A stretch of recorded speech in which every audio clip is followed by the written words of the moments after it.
राजस्थान में नकली खाद, बीज और कीटनाशकों के खिलाफ अभियान चला रहे बीजेपी नेता डॉक्टर किरोड़ीलाल मीणा रविवार को दौसा जिले के महुआ क्षेत्र पहुंचे।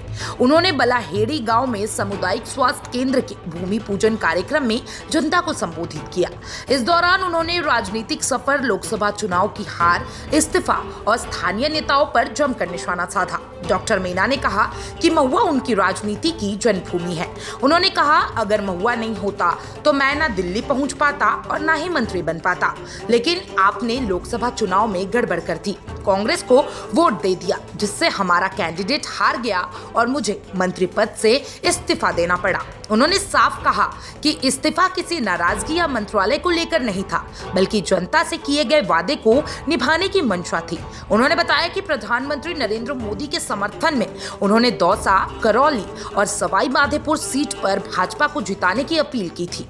उन्होंने कहा, मैंने घोषणा की थी कि अगर हमारी हार हुई तो मैं मंत्री पद से इस्तीफा दे दूंगा और मैंने दे दिया। 9 महीने तक इस्तीफा में रहा। किरोड़ीलाल मीणा ने कहा कि लोग उनकी गैर मौजूदगी पर तरह तरह की बातें कर रहे थे। कुछ कह रहे थे कि उन्हें अच्छा मंत्रालय नहीं मिला, इसलिए नाराज है। उन्होंने जवाब दिया, मुझे कृषि मंत्रालय मिला था और मैंने नकली खाद, बीज और दवाइयों पर ताले ठोक दिए। जो बचे थे वे भी भाग गए, काम करके दिखाया। इस दौरान उन्होंने बिना नाम लिए महुआ के पूर्व विधायक ओम प्रकाश हुडला पर भी तीखा हमला बोला। उन्होंने कहा, जो पहले यहाँ से चुनाव लड़े थे अब कहते हैं कि भजनलाल शर्मा के साथ है। कभी किसी के साथ, कभी किसी के। जो सबका होता है वो किसी का नहीं होता। उन्होंने कटाक्ष करते हुए कहा कि उन्हें भगवान सद्बुद्धि दे, लेकिन कम से कम विकास कार्यों में रोड़ा ना बने। अपने संबोधन के दौरान डॉक्टर मीणा काफी आक्रामक नजर आए। उन्होंने कहा कि अब किसी की दादागिरी नहीं चलेगी, बहुत सह लिया, अब इलाज होगा। अगर किसी ने ठेकेदार या अधिकारी को धमकाया तो उसकी जीभ काट दूंगा। उन्होंने अपने भतीजे को भी सख्त निर्देश दिए कि किसी से एक पैसा लेना नहीं और ना ही देना है।